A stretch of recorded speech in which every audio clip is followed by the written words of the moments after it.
Hi అండి, నేను మీ Bhargavi. Welcome to my channel.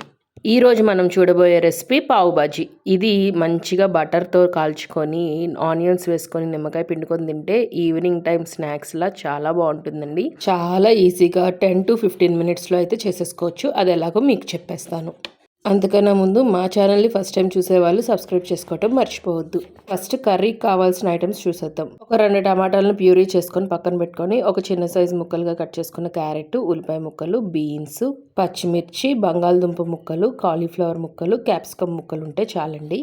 ఇప్పుడు ప్రాసెస్లోకి వెళ్ళిపోదాం. ఫస్ట్ అయితే కుక్కర్ తీసుకొని దాంట్లో ఆయిల్ వేసుకొని పచ్చిమిర్చి వేసేసిన తర్వాత ఉల్లిపాయ ముక్కలు కూడా వేసేసుకొని వేపుతూ ఉండాలి. వేగే టైంలోనే అల్లం వెల్లుల్లి పేస్ట్ 1 స్పూన్ వరకు వేసి పచ్చివాసన పోయిన తర్వాత టొమాటో ప్యూరీని కూడా వేసి సిమ్లోనే ఒక 5 నుంచి 10 మినిట్స్ వరకు మగ్గపెట్టిన తర్వాత తగినంత పసుపు, కారం, ధనియాల పొడి, ఉప్పు, జీలకర్ర పొడి, గరం మసాలా అన్నీ కూడా వేసి బాగా మిక్స్ చేసేయండి.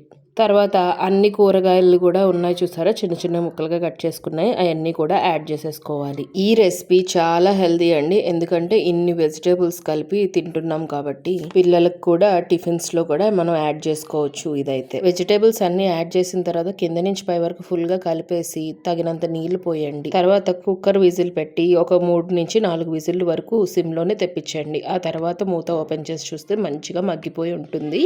తర్వాత పప్పు గుత్తు తీసుకొని దాన్ని బాగా మెదిపేయండి. ఇప్పుడు సాల్ట్ చూసుకోండి, సాల్ట్ అడ్జస్ట్ చేసుకొని తర్వాత మనకి బ్లాక్ సాల్ట్ దొరుకుతుంది. ఆ బ్లాక్ సాల్ట్ కావాలంటే కొంచెం వేయండి, లేదంటే చాట్ మసాలా వేసినా పర్వాలేదు. తర్వాత కొంచెం నీళ్లు పోసి పొయ్యి ఎక్కిచ్చేసేయండి. మళ్ళీ తర్వాత తగినంత కొత్తిమీర, కరివేపాకు కూడా వేసిన తర్వాత దించేసుకోవచ్చు. మన కర్రీ రెడీ అయిపోయినట్టే. ఆ తర్వాత ఒక పెనం తీసుకొని నెయ్యి కానీ బటర్ కానీ వేసుకొని పావుని 2 సైడ్లు మంచిగా ఫ్రై చేసేసుకోండి. ఫ్రై చేసేసుకున్న పావుని చక్కగా ఈ కర్రీలో కొన్ని ఉల్లిపాయ ముక్కలు, కొంచెం నిమ్మకాయ పిండుకొని తింటే చాలా బాగుంటుందండి.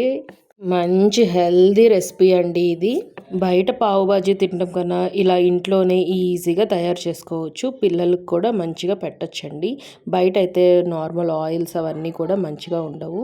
సో ఇంట్లోనే ఇలా తయారు చేసి అయితే పెట్టేయండి. సో ఈ రెసిపీ మీకు నచ్చినట్టయితే మీ ఫ్రెండ్స్ అండ్ ఫ్యామిలీకి షేర్ చేయడం మర్చిపోవద్దు. అంతేనండి, ఇలాంటి మంచి మంచి రెసిపీతో మళ్ళీ మీ ముందుకు వచ్చేస్తాను. అంతవరకు సెలవు. Thanks for watching. బాయ్.